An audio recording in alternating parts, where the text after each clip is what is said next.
নমস্কাৰ, মই ৰঞ্জন চৌধুৰী। 2025 সেপ্টেম্বৰ 19 অক্টোবৰ 2025 একমাহ পাৰ হ'ল। একমাহ কেনেকৈ পাৰ হৈছে, কোনে কি ধৰণে পাৰ কৰিছে সেইটো আপোনালোকে জানে। তো মই সেইটোলৈ বহুত বেছি ব্যাখ্যালৈ নাযাওঁ। গতিকে কমেণ্ট বক্সত কমেণ্টছ কৰিব। এইটো কমেণ্টছবিলাক অহা আমাৰ কাৰণে খুব জৰুৰী হয়। তেতিয়া আমাৰ এছেছমেণ্ট কৰিবলৈ সুবিধা। অকল আপুনি ভিউ কৰিলে, লাইক কৰিলে সেইটো ছাফিচিয়েণ্ট নহয়। আপোনালোকৰ যে অভিজ্ঞতা যোৱা এটা মাহ, এইখিনি কথা চুটিকৈ হ'লেও যদি কমেণ্ট বক্সত লিখে আমাৰ কাৰণে ভাল। তেতিয়াহ'লে আমি অহা দিনত জুবিনৰ ওপৰত যি কাম কাজবিলাক কৰি আছোঁ তাত ব্যাখ্যা কৰিবলৈ, তাক এনালাইচিছ কৰিবলৈ আমাৰ কাৰণে অলপ ইজি হ'ব।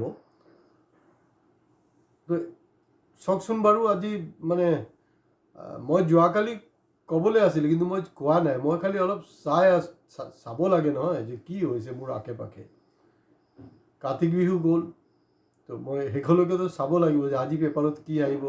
এই গোটেই বস্তুটো চালি জাৰিয়ে আমি কথা পাতোঁ, কাৰ কি ৰিয়েকশ্যন। কিছুদিন আগতে এটা বিতৰ্ক ষ্টাৰ্ট হৈছিলে যে আপোনাৰ আতিশবাজি ফুটোৱালৈ, বোম চোম এইবিলাক ফটকা চটকা সেইবিলাক লৈ এটা বিতৰ্ক হৈ আছিলে। তো সেইটোলৈ মই ইতিমধ্যে মোৰ বক্তব্য ৰাখিছোঁ, মই সেইটোলৈ নাযাওঁ। মানে একদম বেছিক এটা বস্তু মই কৈ থ'ব বিচাৰিছোঁ। আমাৰ যোনটো ভাৰতীয় সংস্কৃতিত কিন্তু এই আতিশবাজি ফটকা ফুটোৱাৰ এই কাৰবাৰটোৱে নাই। আপোনালোকেতো ৰামৰ অস্তিত্বটো মানেই আৰু, মানে ৰাম আজি মানে চব পলিটিকেল পাৰ্টি ৰামক লৈ ৰাজনীতি কৰি আছে। যদি সেইটো পৰ্যায়লৈ যায়, চাব ৰাম যেতিয়া ৰাৱণক বধ কৰিলে, বধ কৰাৰ পিছত তেওঁ জয় কৰি যেতিয়া উভতি আহি আছে নহয়, সেইদিনাখনকে মানে দীপাৱলী বুলি এটা মানে পৰম্পৰা আমি শুনি আহিছোঁ। দীপাৱলী মানে চবেই নিজৰ সাধ্যমতে চাকি টাকি জ্বলাব, দিয়া জ্বলাব, সেইটোৱে কথা, বেলেগ আৰু কোনো ষ্টৰী নাই। আৰু অসমৰ ক্ষেত্ৰত দীপাৱলীটো নাই, কোনো ছিষ্টেমে নাই। অসমৰ সংস্কৃতিত, অসমৰ যি পৰম্পৰা, তাততো দীপাৱলী কোনো কাৰবাৰে নাইকিয়া। এইটো হাইজেক কৰা বস্তু হ'ল। এই যে আতিশবাজি, এই বস্তুটো কাৰ হয়? এই বস্তুবিলাক চাইনিজ কালচাৰ, এইটো আমাৰ নহয়। যিটো কাৰণে চাব চাইনিজ প্ৰডাক্ট বহুত বেছি বিক্ৰী হয়। এতিয়া আজিৰ দিনটোতো বিক্ৰী হৈছে। বহুতে ক'ব পাৰে যে কি বুলি কয়, আত্মনিৰ্ভৰ ভাৰত, ঘণ্টা একো নাই, চব চলি আছে, চব তলে তলে চলি আছে। আৰু কিছুদিন আগত মই এটা এপিছড কৰিছিলোঁ, আপোনালোকে বহুতে আচৰিত খাইছিলে, মানে ভয় খাইছিলে যে এটা কমেণ্টছ কৰিবলৈ। মই কৈছিলোঁ যে আপোনাৰ এই দীপাৱলীৰ সময়ত আতিশবাজি হ'ব, বম চম ফুটাব, ফটকা ফুটাব, আপোনালোকে চাই থাকিব। এই গোটেই ব্যৱস্থাটো কোনে কৰিব? বিজেপি, RSS আৰু তেওঁলোকৰ যি সাংগু পাংগু আছে এইকেইটাই কৰিব। আৰু এইটো যে একদম সঁচা কথা মই কৈছিলোঁ, সেইটো একদম স্পষ্ট হৈ গ'ল। ক'ত ফুটিলে, ক'ত জেংটো ক'ত হৈছে? জেংটো হ'ল খুদ জালুকবাৰী সমষ্টিত, মুখ্যমন্ত্ৰী ডাঙৰীয়া সমষ্টিতে হৈছে। কিন্তু তাত মাৰপিট হৈছে, গম পায়নে? গতিকে মই যে কৈছিলোঁ কথাটো কিছুদিন আগত, তাৰ লগত খাপ খাইছে না নাই? কাৰণ মই জানো নেক্সট কি হ'ব। কাৰণ তেতিয়াহ'লেতো মই অনৰ্গল কৈ থাকিব লাগিব নহয়। আপোনালোকৰতো ধৈৰ্য নাই, মোৰ ছুটি ভিডিঅ' শুনিবলৈ ধৈৰ্য নাই, সময় নাই, পটককৈ কিবা কিবি ভুল ভাল কমেণ্টছ দি দিয়ে। সেইকাৰণে কৈ থাকোঁ যে সেইকলৈকে ধৈৰ্য সহকাৰে শুনক, তাৰপিছতে আপুনি মোক মৰম কৰক, মোক গালি দিয়ক, মোৰ কোনো প্ৰব্লেম নাই। তো আতিশবাজিটো আমাৰ কালচাৰতে নাই। তো ইমানতে আমাৰ মুখ্যমন্ত্ৰী ডাঙৰীয়া দেখোন ক'লেই যে 1947 আমাৰ ভাৰতবৰ্ষ নেকি আৱিষ্কাৰ হোৱা নাই। মইতো আচৰিত হৈ গ'লাৰে ভাই, পগলা হৈ গ'ল নেকি মানুহটো, কি কৈ আছে? আমি সৰুতে পঢ়িছিলোঁ যে মানে কলম্বাছে কেতিয়া আমেৰিকা ডিস্কভাৰ কৰিছে। আৰে প্ৰভু, তই ক'ত ভাৰতবৰ্ষৰ ডিস্কভাৰৰ কথাটো আনিছে? তাৰ লগত তেখেতে আনিছে কি, তেখেতে ক'ব বিচাৰিছে যে ভাৰতবৰ্ষৰ আৱিষ্কাৰ 5000 বছৰ আগত। প্ৰভু ভুল। আপুনি পৃথিৱীখন কেনেকৈ গঠন হৈছিলে, চাঁদ কি, সূৰ্য কি, এইবিলাক সম্পৰ্কে আপোনাৰ বেছিক নলেজে নাইকিয়া। তাৰ কাৰণে ভুল ভাল কৈ আছে। খালি নচিব এটাই ভাল, মাজত কংগনা ৰাণাৱতে কোৱা নাছিলে যে 1947 দেশ স্বাধীন হোৱা নাই, 2014 দেশ স্বাধীন হৈছে। তাৰপিছত আমাৰ বিৰংগনা এগৰাকী কনষ্টেবল, তাইক কিন্তু যেতিয়া সুযোগটো পালে কাণতলীয়া চৰ মাৰিলে। কিন্তু আমাৰ ইয়াত আহি কিন্তু নাচি গাই গুচি কামাখ্যাত আহে। অসমত তেতিয়া মূলা গাভৰু নাইকিয়া হৈ গ'ল, চব আউট, জামুতি নাই। ইয়াত আহিছে, তেতিয়া কোনোবাই কাণতলীয়া চৰ এটা মাৰিব লাগিছিলে, কিন্তু কাণতলীয়া চৰ মাৰিবলৈও কিন্তু অসমত নাই, বেলেগত আছে। কংগনা ৰাণাৱতক দিছে, জোৰ কা ঝাটকা ধীৰে চে নি, জোট কা ঝাটকা জোৰছে কৰিছে। এইটো কোনটো সনাতনীৰ কথা কৈ আছে? প্ৰথম কথাটো হ'ল যে ৫,০০০ বছৰ নহয়। এই যে আপোনালোকে শ্যামকানু মহন্ত, শৰ্মা, এই আমাৰ আচুৰ বৰ্তা ভট্টাচাৰ্য, এইবিলাক আছে নে, চব ফৰেনাৰ, কোনো খিলঞ্জীয়া নহয়, কোনো ভূমিপুত্ৰ নহয়। আমি যদি ১০,০০০ বছৰ পিছলৈ যাওঁ, তেতিয়া দেখা যাব হাৰ্ডলি 7 to 10% হ'ল যে আমাৰ ভাৰতবৰ্ষৰ মানুহ আছিলে। এইবিলাক বিভিন্ন কাৰণত অল আৰ মাইগ্ৰেটেড পিপুল, বিশেষকৈ মহন্ত, ভট্টাচাৰ্য, শৰ্মা, দেৱ শৰ্মা, এই মানুহখিনি গম পাইছে। এইটো হ'লগৈ ইতিহাস। নচিব ভাল যে ২০১৪ বুলি আপুনি কোৱা নাই। আপুনি আকৌ ক'ব খুজিছে যে সনাতনী ধৰ্মৰ কথা কৈছেতো, সনাতনী ধৰ্মটো কি এনেকুৱা নেকি যে আপোনাৰ সনাতনীয়ে কৈ থাকে, বেছি দূৰত নহয়, অসমতে কৈছিলে, অলপ মনত পেলাওকচোন, কি কৈছিলে যে অসমৰ পাইপলাইনত ব্ৰহ্মপুত্ৰত পানী যায় আৰু গুজৰাটৰ পাইপলাইনত মুছলমানৰ ৰক্ত গৈ থাকে। এইটো সনাতনীয়ে কৈছিলে। কোনজন সনাতনী এতিয়া মনত পেলাওকচোন বাৰু। তাৰপিছত এতিয়া সনাতনীয়ে তেওঁৰ সন্তানক কি ধৰণৰ সংস্কাৰ দিছে? ড্ৰাগছ খাবলৈ? সনাতনী ধৰ্ম মানে কি এইটো নেকি? তেওঁৰ পৰিয়ালক মানুহ শিকায় আনৰ সম্পত্তি, আনৰ জমি গ্ৰাস কৰিবলৈ? এইবিলাক কি সনাতনী নহয়? কি এইবিলাক সনাতনী নহয়। সনাতনী ধৰ্ম হিন্দু ধৰ্মক লৈ হেতালি নেখেলিব। আৰু মই এইখিনিতে এটা ক'ব বিচাৰিছোঁ আপোনাক, জাষ্টিছ ফৰ জুবিন যি কেম্পেইনিং ষ্টাৰ্ট হৈছে, ডিজিটেল কেম্পেইনিং, এইটোত কিন্তু ভাৰত চৰকাৰ ইতিমধ্যে ভয় খাইছে। আৰু এইটো হিমন্ত বিশ্ব শৰ্মা এণ্ড কোম্পানী, মানে আমাৰ সমুজল তমুজল চবেই আছে। সমুজল দেখোন ক'লেই শান্তিপ্ৰিয় অহিংস আন্দোলন, লাজ চৰম নাই তহঁতৰ, খাই বৈ কাম নাই, যি খুচি চৰকাৰৰ নিচিনা দালালি কৰি আছে, মনে মনে থাক, একদম বহুত হ'ল। আৰু যদি সনাতনী কৰিবলৈ আছে, কামাখ্যাত গৈ বহি থাক, ৰাজনীতি কৰিবৰ দৰকাৰ নাই। সনাতনী মূৰত খালি ছয়তানী ঘূৰি থাকে, আকৌ কিহৰ ছয়তানীহে? সনাতনী আমি জানো, সনাতনী ইণ্টাৰপ্ৰিটেশ্যন আমি জানো। হিন্দুইজম কি, হিন্দুত্ব কি, হিন্দু ধৰ্ম কি? স্বামী বিবেকানন্দক আপোনালোকে পঢ়ক, তেতিয়াহে গম পাব। স্বামী বিবেকানন্দতো সেইটো মোদীয়েও হাইজেক কৰি ল'লে। এইবিলাক কাৰবাৰবিলাক হৈ আছে। তো জাষ্টিছ ফৰ জুবিন এইটো ডিজিটেল হোৱাৰ কাৰণে ভাৰত চৰকাৰ অলপ বিপাঙত পৰিছে। এতিয়া ডাঙৰ কথাটো হ'ল,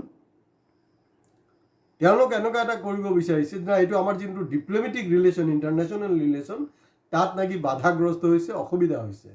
এইটোত মানে বেয়া হৈছে কথাটো। আৰে প্ৰভু হ'ল যে মই এটা বস্তু জানিব বিচাৰিছোঁ যে 11টা বছৰে আমাৰ যি প্ৰতিবেশী ৰাষ্ট্ৰবিলাক আছে, বা সেইটোক মই বাদেই দিলোঁ, বাকী যে ৰাষ্ট্ৰ, যোৱা 11টা বছৰে দেশ স্বাধীন হোৱাৰ পিছত দেখা গৈছে যে দিনে দিনে আমাৰ লগত সম্পৰ্ক বেয়া হৈছে। আৰু এইটো বেয়া হোৱাৰ কাৰণে কিন্তু একমাত্ৰ মোদী, অমিত শ্বাহ ডাঙৰীয়াই জগৰীয়া, বেলেগ আৰু কোনো নাই। এই দুইজন প্ৰাণী, আৰু তেওঁলোকৰ চামচাকেইটাতো আছেই। তো গতিকে আপুনি ইতিহাস এইবিলাক আমাক শিকাই নাথাকিব। তো সনাতনীৰ যোনটো এইটো ৰূপ হয়, এনেকুৱা সনাতনী নালাগে, এনেকুৱা ছয়তান আমাক নালাগে যি নিজৰ বাচ্চাক এনেকুৱা সংস্কাৰ দিয়ে, এনেকুৱা সংস্কাৰ পালে যে ড্ৰাগছে খাবলৈ ষ্টাৰ্ট কৰি দিছে। তো এতিয়া জাষ্টিছ ফৰ জুবিন এই আন্দোলনটো চলি থাকিব লাগে, চলি থকাটো খুব জৰুৰী হয়। কিন্তু আটাইতকৈ ডাঙৰ প্ৰশ্নটো হ'ল, যোৱা 11টা বছৰে আপোনালোকে কওকচোন বাৰু, জাষ্টিছ ক'ত আমি জাষ্টিছ পাইছোঁ? You give me a single example. Comment বক্সত কমেণ্টছ কৰক, ক'ত আমি জাষ্টিছ পাইছোঁ? আমাক কি কৈছিলে? 2 কোটি নিবনুৱাৰ চাকৰি দিয়া হ'ব। জাষ্টিছ পাইছোঁ? নাই পোৱা। 15 লাখ টকা দিয়া হ'ব। জাষ্টিছ পাইছোঁ? নাই পোৱা। হয়, 15 লাখ বুলি কওঁতে সেইটোৱে মই ক'ব খুজিছোঁ, 5,000 বছৰ পুৰণা সনাতনী সংস্কাৰ আমাক নালাগে। আমাক প্ৰভু 5,000 বছৰ নালাগে, চিম্পলি আমাৰ ভাৰতীয়বিলাকৰ প্ৰতিটাৰ একাউণ্টত 15 লাখ টকাকৈ আপোনালোকে সোমাই দিয়ক। Story is over. আমি চবেই সনাতনী হৈ যাম, খ্ৰীষ্টান মুছলিম যি আছে চবেই হৈ যাব, কোনো টেনশ্যন নল'ব। আপুনি 15 লাখ টকাটো গাপ দি থোৱাৰ কাৰণে আপুনি গোটেই বস্তুটোক বেলেগ ফালে লৈ গৈছে। গতিকে আজি জুবিন জীয়াই থকা হ'লে তেখেতক ক'লে হয় যে তহঁতি কি ঘণ্টা কৰি আছ, চিধা চিধি কথা, এইবিলাকতো ঘণ্টাই কি আল্টু ফাল্টু বকি আছে। আপোনাৰ এই আজি কোনোবাই মই দেখিছোঁ, এইটো মানে এটা ট্ৰেণ্ড হৈ গ'ল যোৱা 11টা বছৰ, হেপী কাৰ্তিক বিহু। আই চালা লাজ চৰম নাই, কিহৰ হেপী কাৰ্তিক বিহু হে? কাৰ্তিক বিহু কি ব্যাখ্যা এটা 1 পেজ লিখিব পাৰিব নেকি? 1 পেজ লিখিব পাৰি কাৰ্তিক বিহুৰ অৰ্থটো কি? কি কথা নকথা, এই যে একদম ৰেডিমেড আছে নহয়, গুড মৰ্ণিং পঠাই থাকে, হেপী কাৰ্তিক বিহু। কেনেকৈ? আমাৰ জুবিন ওলাই আমাৰ মাজত নাই, জুবিনক হত্যা কৰা হ'ল, এতিয়াও তেখেতক লৈ হেতালি খেলি আছে। তাৰ পিছতো কেনেকৈ আপোনালোকে লিখে যে হেপী বিহুৰ কথাটো কেনেকৈ আহে? মইতো বুজি নাপাওঁ। এই মানসিকতাটো ক'ৰ পৰা আহে? কাৰ্তিক বিহুক এই যে আপোনাৰ চাকি জ্বলোৱাৰ যে কথাটো, সেইবিলাক আপোনালোকেতো নাজানে। আপোনালোকে যদি কোনোবা ছিনিয়ৰ মানুহ আছে এওঁলোকৰ পৰা শিকক, আপোনাৰ ল'ৰা ছোৱালীবিলাকক শিকাওক, সেইটো হ'বগৈ আমাৰ মানে কালচাৰ।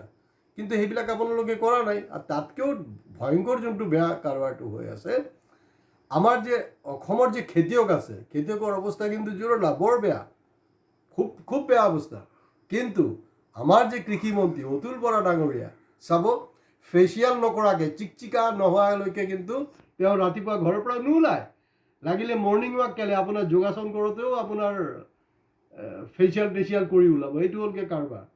তেওঁৰ গালখন যেনেকৈ চিকচিকাই আছে নহয়, এইটো বুঢ়া বয়সত আমাৰ খেতি পথাৰবিলাক তেনেকৈ চিকচিকাই দিয়ক। আমাৰ যিবিলাক কৃষক ৰাইজ আছে তেওঁলোকৰ জীৱনক চিকচিকাওক, সেইটো কৰক। আৰু AGPৰ এই নেতাকেইটা ভণ্ড বদমাছকেইটা কি কৈ আছে যে জুবিনৰ আদৰ্শই নেকি আমাৰ? লাজ নালাগে চালা কুকুৰ, কি কৈ আছো তহঁতি? সব বস্তুত এটা লিমিট আছে ন। এইটো AGPৰ এইটো আদৰ্শ, আজিৰ AGPৰ এইটো আদৰ্শ নেকি? যেতিয়া AGP গঠন হৈছিলে আদৰ্শ কি আছিলে? আজি তোমালোকে কি কৰি আছা? এটা সাম্প্ৰদায়িক দলৰ লগত কোচাত উঠি ফুৰি আছা, তাৰপিছতে কৈ আছা যে ঠিক আছে তেতিয়াহ'লে তোমালোকে কোৱা যে হয় জুবিনৰ নিচিনা আমিও কোনো মানে আমাৰো কোনো ধৰ্ম নাই, আমাৰো কোনো জাত নাই, হেৰি নাই, আমি কমিউনিষ্ট, আমি চে গৰিবৰাক ভাল পাওঁ। টিকাত 1 লাখ মাৰি হিমন্ত বিশ্ব শৰ্মা তোমালোকক ওলাই দিব কেবিনেটৰ পৰা, 1 লাখতো ওলাই দিব। চিধা চিধি কথা এইবিলাক। গতিকে কৃষিমন্ত্ৰী ডাঙৰীয়া গালখন চিকচিকাই নাথাকিব, বয়সটো হ'ল। যোনটো বয়স অলপ ফেচিয়েল নকৰাকৈ উইদাউট মেকআপ ওলাওক ৰাস্তাত, আপোনাৰ আচল ৰূপটো ওলাই যাব। গতিকে যোনটো আমাৰ পৰম্পৰা, সেই পৰম্পৰাটো চবে কেনেকৈ মেইনটেইন কৰিব তাৰ কাৰণে চেষ্টা কৰক।